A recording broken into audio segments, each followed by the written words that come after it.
નમસ્કાર વિદ્યાર્થી મિત્રો, આપણે આગળના બે વિડીયોની અંદર જે ગાલા પેપર 2 હિન્દીનું છે એનો વિભાગ એ અને વિભાગ બી અને સી જોયા હતા બે વિડીયોમાં.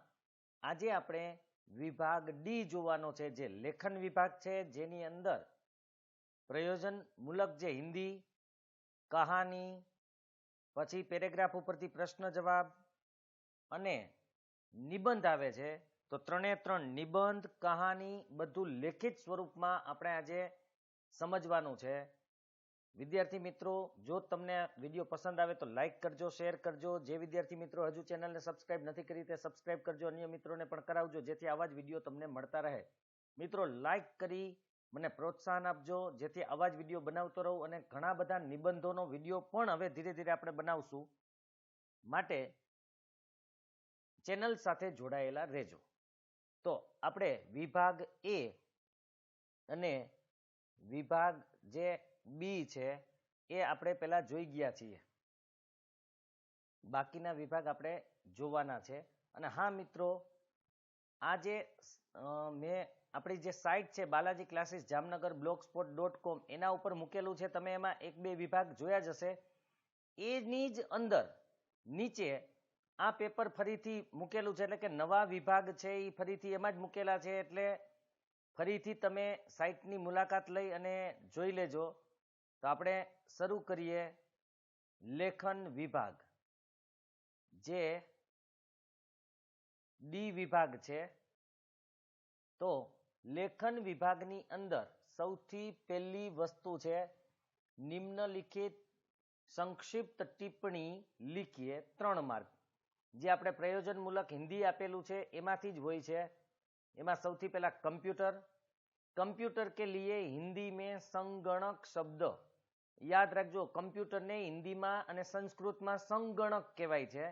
शब्द का प्रयोग होता है कंप्यूटर मनुष्य के मस्तिष्क की तरह, किंतु इससे भी अधिक तेजी से वह गणितीय रचनाओं, आंकड़ों के विश्लेषण आदि के साथ साथ प्राप्त सामग्री को अपनी स्मृति इकाई में भी संचित करता है. आजकल संगणक का जो रूप हमें देखने को मिलता है, मतलब कि आज આપણે कंप्यूटरનું જે રૂપ જોઈએ છીએ वह न्यूमैन नामक वैज्ञानिक की देन है. સૌથી પહેલા એને શરૂઆત કરી હતી.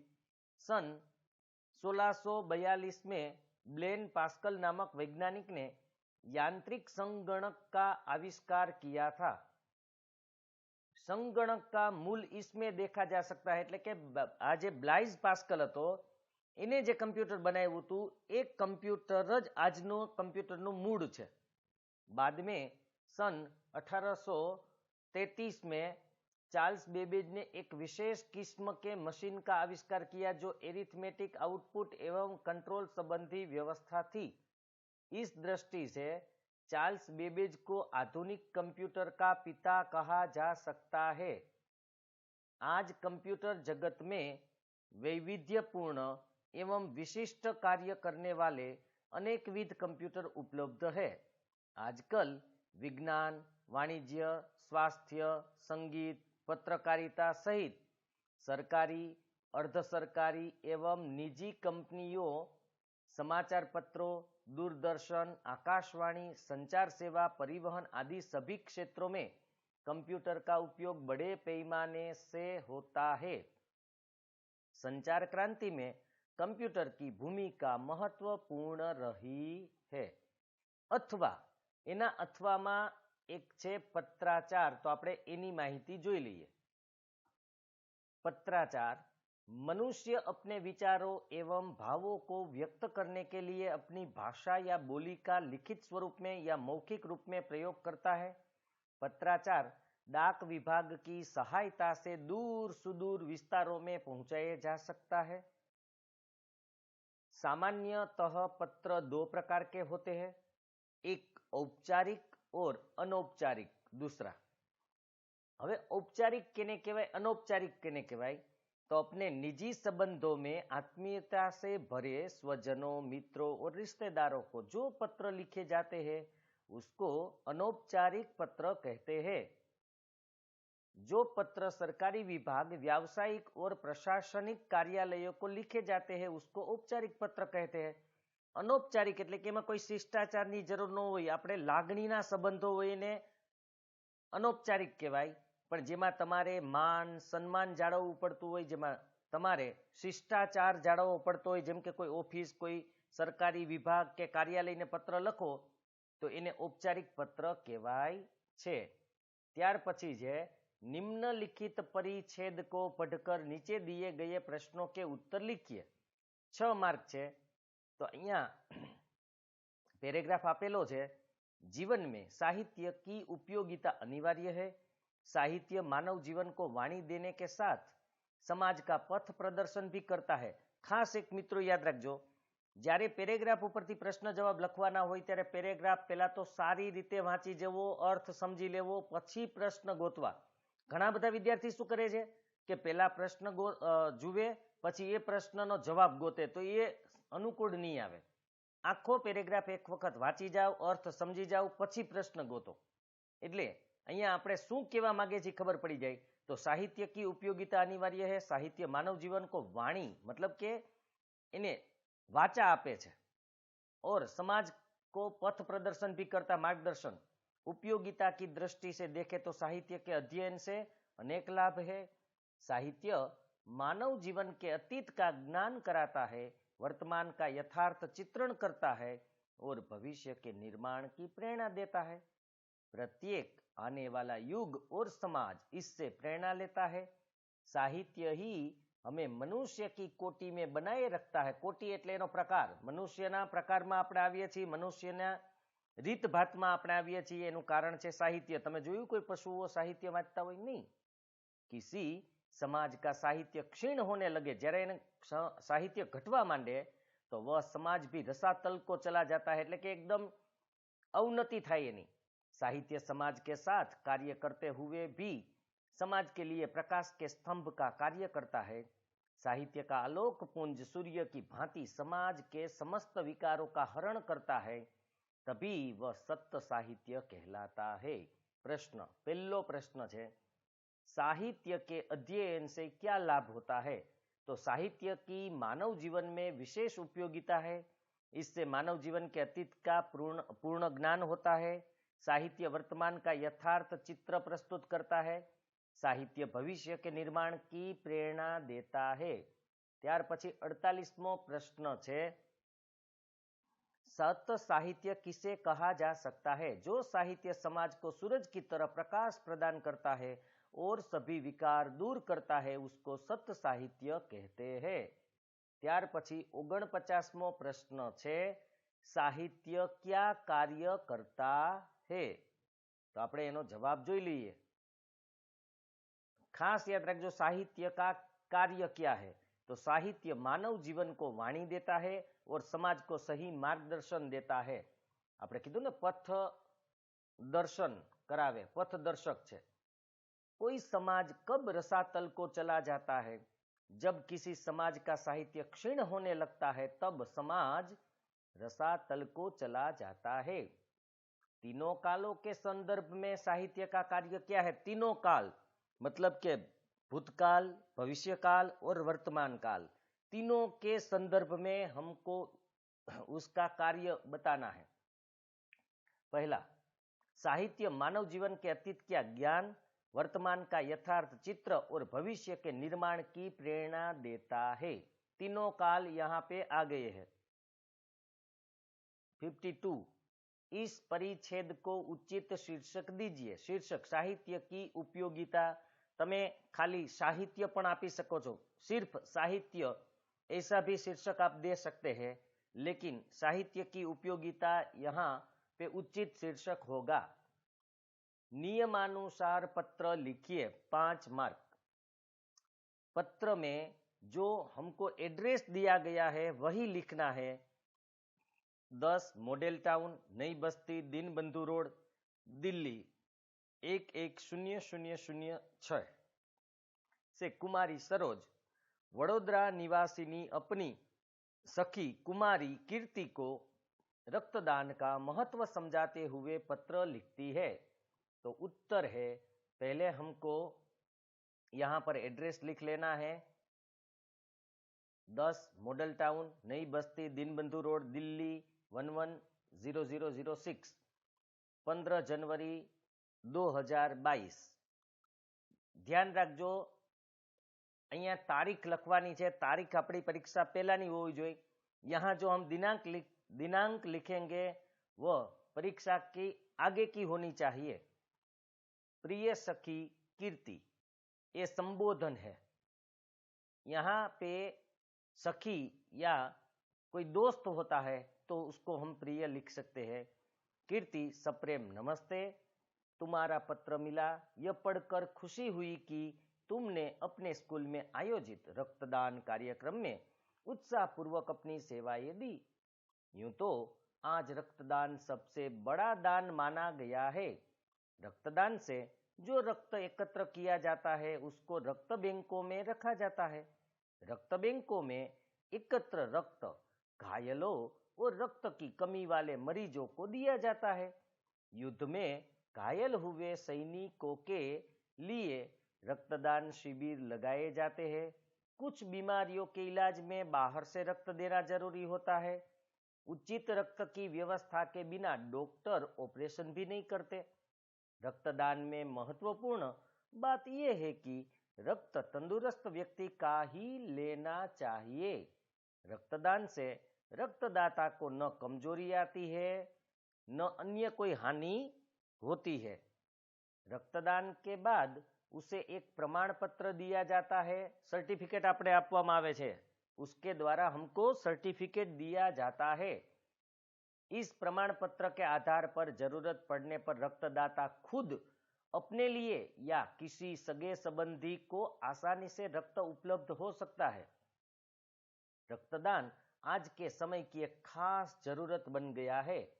तुम्हारे माता पिता को मेरा सादर प्रणाम और छोटे भाई को मेरा प्यार, तुम्हारी सखी सरोज। तो અહીંયા આપણો જે પત્ર છે એ પૂરો થાય છે। હવે આપણે કહાનીની વાત કરશું। रूपरेखा के आधार पर कहानी लिखकर शीर्षक एवं बोध लिखिए। 5 मार्क। यहाँ पे हमको पॉइंट दिए हुए हैं। एक भेड़िया, गले में हड्डी अटकना, सारस से मुलाकात। सारस एक पक्षी है। हड्डी निकालने की प्रार्थना, सारस को भय, भेड़िए का इनाम के लिए वादा, सारस का हड्डी खींच लेना, बाद में इनाम मांगना, भेड़िए में परिवर्तन, क्रोध में आना, तेरा सिर न कुचल देना ही तेरा इनाम, बोध और शीर्षक। शीर्षक हमने पहले दे दिया है, भेड़िए की चालाकी। चतुर भेड़िया भी हम लिख सकते हैं। अब हम कहानी की शुरुआत करेंगे। किसी नदी के पास एक घना जंगल था। उस जंगल में एक भेड़िया रहता था। एक दिन भेड़िए ने एक हिरन का शिकार किया। हिरन का मांस खाते समय उसकी हड्डी भेड़िए के गले में फंस गई। बहुत प्रयत्न करने पर भी वह न निकली तो वह परेशान हो गया। उसी परेशानी में वह नदी के किनारे पहुंच गया। नदी में एक सारस खड़ा था। उसे देखकर भेड़िए के मन में एक विचार आया। उसने सारस को अपनी तकलीफ बताई। उसने सारस से विनती भी की कि वह अपनी लंबी और पतली चोंच से उसके गले में फंसी हड्डी निकाल दे। उसके उपकार को वह जिंदगी भर नहीं भूलेगा। भेड़िए को परेशान देखकर सारस को दया आ गई। उसने कहा, मैं तुम्हारी परेशानी दूर कर सकता हूँ, पर मुझे तुम्हारे पास आने में डर लगता है। इस पर भेड़िए ने कहा, मत डरो, तुम्हारी इस मदद के बदले मैं तुम्हें अच्छा सा कोई इनाम दूंगा। भेड़िए पर विश्वास करके सारस पानी से बाहर गया। जो અહીંયા સુકા में ના પડતો તો સારસ, કારણ કે એને વિશ્વાસ નહોતો। ये तो शिकार कर लिए, भेड़िया तो इन्हें खाई जाए, इसलिए वो बाहर नहीं आना चाहता था। लेकिन लालच बहुत बुरी चीज है। यहाँ इनाम की लालच में सारस पानी से बाहर आ गया। भेड़िए ने अपना मुंह खोल दिया। सारस ने अपनी लंबी चोंच से उसके गले में अटकी हड्डी निकाल दी। उसके बाद सारस ने अपना इनाम मांगा। यह सुनते ही भेड़िया क्रोधित होकर बोला, मूर्ख, मैंने तेरा सिर न कुचल कर तुझे जिंदा छोड़ दिया, क्या तेरे लिए ये इनाम काफी नहीं है? बोध, दुर्जन या दुष्ट कभी अपनी दुष्टता नहीं छोड़ता। दुष्ट व्यक्ति कितना भी अच्छा होने का दिखावा करे तो भी उस पर विश्वास नहीं करना चाहिए। ત્યાર પછી આપણે જોવાનું છે निम्नलिखित किसी एक विषय पर 150 शब्दों में निबंध लिखिए। 7 मार्क છે તો એમાં આપણે 3 નિબંધ છે। આજે આપણે 3 નિબંધ જોવાના છે। પહેલો છે એક અનાથ બાલક की આત્મકથા। ઘણા બધા વિદ્યાર્થીઓ પેપર મૂકવા માટે કહેતા હોય છે, પણ મિત્રો તમે જુઓ કેટલું બધું લખીને અહીંયા હું આ મૂકું છું અને અહીંયા તમે એના કલર પણ ચેન્જ જુઓ છો, એમાં મહેનત થાય છે એટલે થોડી વાર લાગે છે। જેમ જેમ સમય મળતો જશે એમ હું વધારાના પ્રશ્નપત્ર, નિબંધો, વિચાર વિસ્તાર બધું આપતો જઈશ અહીંયા, અથવા સ્ટોરીઓ। ત્યાર પછી જે પેરેગ્રાફ ઉપરથી પ્રશ્ન જવાબ, ગ્રામર, પણ થોડી વાર લાગશે। જેમ સમય મળતો જશે એમ હું મૂકતો જઈશ અને તમે આ જ રીતે મને સહકાર આપતા રહેજો। ઘણા બધા વિદ્યાર્થીઓ ખૂબ સરસ સહકાર આપે છે, આવો જ સહકાર તમે આપતા રહેશો એવી હું તમારી પાસે આશા રાખું છું। તો આપણે એક અનાથ બાલક की आत्मकथा पॉइंट અહીંયા આપેલા છે આપણને। सबसे पहले परिचय, जन्म और बचपन, अनाथालय से भागना, नौकरी के कटु अनुभव, चोरी का आक्षेप, निराशा और याचना। याचना मतलब एनी पासे मांगવું, मांगना। तो शुरुआत करते हैं।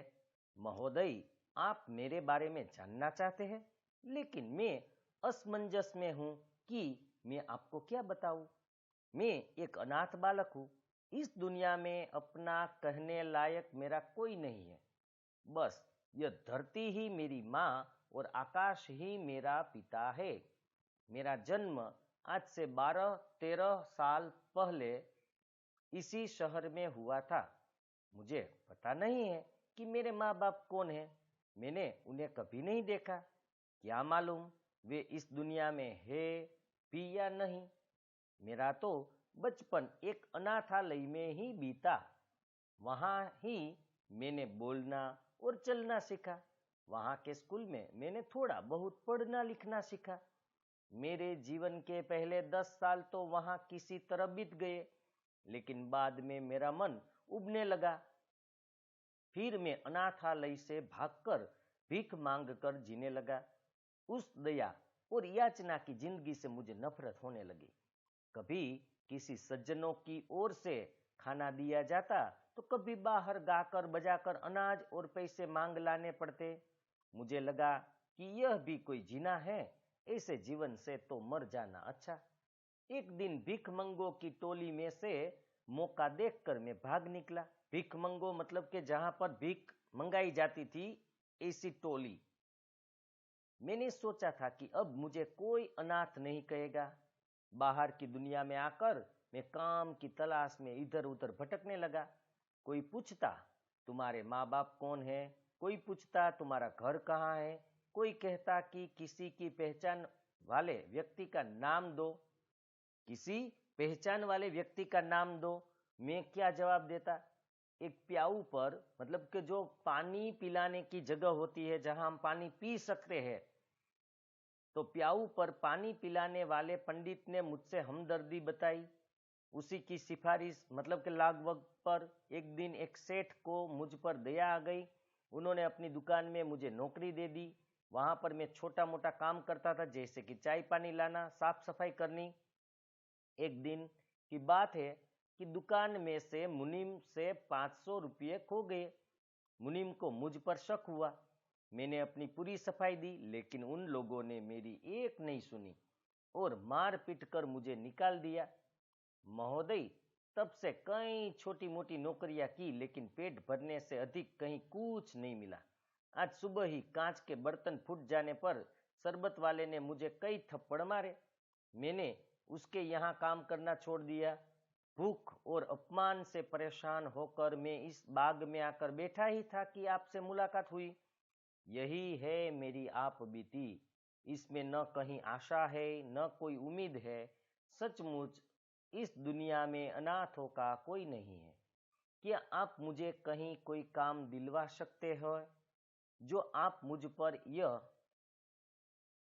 ઉપકાર કરોગે તો મેરા જીવન બદલ सकता है। તો અહીંયા આ નિબંધ પૂરો થાય। હવે આપણે બીજો નિબંધ જોઈ લઈએ। એના અથવામાં હતો વૃદ્ધો की दयनीय स्थिति और उपाय। तो एना पॉइंट आपेला है, वृद्धावस्था स्वयं एक समस्या, पुराने समय में वृद्धों की स्थिति, वर्तमान में वृद्धों की स्थिति, ऐसी स्थिति के कारण सुधारने का उपाय, उपसंहार। बुढ़ापा अपने आप में एक समस्या है। इस स्थिति में शरीर दुर्बल हो जाता है और सब इंद्रियों की शक्ति भी कम होने लगती है। शारीरिक दुर्बलता के कारण वृद्धों को पराधीन बना देती है। वह दूसरों की दया और सहारे पर जीता है। परिवार के लोग अच्छे, हमदर्द, मददगार हुए तो अच्छा है, वरना बुढ़ापा इस लोक में ही नरक के दर्शन करा देता है। आज से कुछ दशक पहले तक वृद्धों की स्थिति अच्छी थी। परिवार के बुजुर्ग को अपने परिवार के मुखिया माना जाता था अथवा माने जाते थे। उनकी आज्ञा का पूर्ण रूप से पालन किया जाता था। उनकी अवज्ञा करना किसी गुनाह से कम नहीं माना जाता था। परिवार में कारोबार, विवाह या कोई बड़ा निर्णय जैसे कार्य उनकी इच्छा के अनुसार ही होते थे। समाज में वृद्धों को सम्मान की दृष्टि से देखा जाता था। परिवार के लोग उनकी सेवा करना अपना कर्तव्य समझते थे। गांव में कोई संकट खड़ा होता तो वहां के बुजुर्गों की सलाह ली जाती थी। आज वृद्धों का पुराना मान सम्मान नहीं रहा। आज उनके विचारों को ज्यादा महत्व नहीं दिया जाता। उनकी सहमति की परवाह नहीं की जाती और बड़ा निर्णय लेते हैं। बराबर याद रखो, सहमति की परवाह नहीं की जाती और बड़ा निर्णय लिया जाता है। उनकी भावनाओं की कदर नहीं की जाती। उनकी जरूरतों को भी नजरअंदाज किया जाता है। उन्हें रूढ़िचुस्त और दकियानुसी समझकर उनकी मान्यताओं का मजाक उड़ाया जाता है। दकियानुसी नो मतलब है जूनवाणी, पुरानी जे विचार होय एना रूढ़िचुस्त होय एवा दकियानुसी, जे जूना ख्यालों में मानता होय तो दकियानुसी समझकर उनकी मान्यताओं का मजाक उड़ाया जाता है। अपने संतानों और विशेषकर पोत्रों की वृत्तियों और प्रवृत्तियों को देखकर बुजुर्गों को बड़ी तकलीफ होती है। वृद्धों को अपनेपन और प्यार की जरूरत होती है, वह उन्हें प्रायः नहीं मिलता। कहीं कहीं तो वृद्धों को परिवार पर बोझ समझा जाता है, इसलिए उन्हें वृद्धाश्रम में धकेल दिया जाता है। संयुक्त परिवार टूटने से वृद्धों की देखभाल करना मुश्किल हो गया है। बेटे अपने अपने परिवार का बोझ उठाने में व्यस्त रहते हैं। वे बूढ़े अशक्त माँ बाप पर जरूरी ध्यान नहीं देते। पश्चिमी सभ्यता और आधुनिक सोच के कारण पुरानी और नई पीढ़ी के ख्यालों में बड़ा फर्क आया है। बूढ़ों की बातों में किसी को रस नहीं होता। वृद्धों को पुरानी परंपराओं को छोड़ना पसंद नहीं होता, जबकि नई पीढ़ी को इसका कोई मतलब नहीं होता, कारण के नवा लोकोने जूना विचारों साथे कोई लेवा देवा नहीं। वे अपने आप में मस्त रहते हैं। नए जमाने की लड़कियों एवं बहुएं अपनी तथाकथित स्वतंत्रता के पीछे दीवानी है। महंगाई की मार ने भी बुढ़ों की दयनीय स्थिति को और भी दयनीय बना दिया है। वृद्धों के लिए कुछ खर्च करना फिजूल खर्ची समझा जाता है। अकेलेपन और उपेक्षा से पीड़ित होकर बेचारे वृद्ध चिड़चिड़े और निराश हो जाते हैं। उपेक्षा के कारण अक्सर बूढ़े बीमार स्वजनों का ठीक से इलाज भी नहीं किया जाता। वृद्धों की स्थिति को सुधारने के लिए देश में अधिक से अधिक वृद्धाश्रम स्थापित करने चाहिए। इन आश्रमों की विभिन्न प्रवृत्तियों में वृद्धों का मन लगा रहेगा। वे निष्क्रियता के अभिशाप से बच जाएंगे और उन्हें स्वयं अपना जीवन भार रूप नहीं लगेगा। समाज और सरकार इन वृद्धों के लिए उचित व्यवस्था करनी चाहिए। बूढ़े व्यापारी, कारीगर, शिक्षक, वैज्ञानिक, डॉक्टर अपने सुनहरे अनुभवों तथा सुझाव से समाज का कल्याण हो सकता है। जे लोग गईढा थई गया होय, एंजीनियर होय, डॉक्टर होय के कारीगर होय, एना अनुभव, एनी सलाह शिखामण आपणा माटे खूब ज सारी कल्याणरूप थई शके, आपणो फायदो थाय। उनकी निस्वार्थ और स्नेहपूर्ण सेवाएं जरूरतमंद लोगों को बहुत कुछ दे सकती है। भारतीय संस्कृति तो पितृदेवो भव और मातृदेवो भव में विश्वास करती है। ऐसी सुंदर और श्रेष्ठ संस्कृति वाले देश में वृद्धजनों की स्थिति दयनीय होना सचमुच शर्मजनक बात है। वृद्धजनों को मान, सम्मान और सुरक्षा देकर ही हम अपनी संस्कृति पर गर्व कर सकते हैं। तो यहाँ એ પણ પૂરો થઈ ગયો। એના અથવામાં હતો મોબાઈલ ફોન से लाभ या हानि, मोबाइल फोन के लाभ या हानि। तो मोबाइल फोन थी जे लाभ के हानि के नुकसान थवाना छे एना पॉइंट आपेला छे। आधुनिक जीवन में मोबाइल का स्थान ज्ञान, मनोरंजन, खेल, संपर्क का श्रेष्ठ माध्यम, सामाजिक, आर्थिक, धार्मिक रूप से लाभदायी, व्यापारियों के लिए वरदान, सदुपयोग हो तो अलादीन का चिराग। जो सारो उपयोग करो तो अलादीन नो जेम चिराग हतो ए चिराग जेवुं कामकाज छे। तो मांगो ही मळे जो मोबाइल मांथी। पण मोबाइल फोन के कई दुरुपयोग भी है। उपसंहार तो આપણે આ મુદ્દાઓને ધ્યાનમાં લઈને લખવાનું છે। તો ચાલો આપણે મોબાઈલના લાભ અને હાનિ એટલે કે फायदा गैरफायदा, लाभ के नुकसान જોઈ લઈએ। आज के समय में सभी लोग मोबाइल फोन का उपयोग करते हैं क्योंकि उन सब की आवश्यकता है। विज्ञान के कई आविष्कारों में से मोबाइल एक अनोखा आविष्कार है। मोबाइल के द्वारा हम कई सारे कार्य कर सकते हैं। पुराने समय में सिर्फ लैंडलाइन फोन हुआ करता था जिसकी मदद से लोग सिर्फ बातें कर सकते थे। शुरुआती समय में सिर्फ अमीरों के पास ही मोबाइल फोन होते थे, लेकिन आज के समय में मोबाइल फोन हर किसी की जेब में पाए जाते हैं। मोबाइल फोन के बिना हम आधुनिक जीवन की कल्पना भी नहीं कर सकते हैं। मोबाइल फोन ने हमारे जीवन और रोज-बरोज के कार्य को काफी सरल बना दिया है। मोबाइल फोन की खोज ने विचारों और सूचनाओं के आदान प्रदान को बहुत ही आसान कर दिया है। अब लोगों को एक दूसरे को जल्द संदेश भेजने के लिए चिंता नहीं करनी पड़ती। मोबाइल ज्ञान के क्षेत्र में भी बहुत सहायक है। मोबाइल फोन पढ़ाई करने में भी ज्यादा सहाय करता है।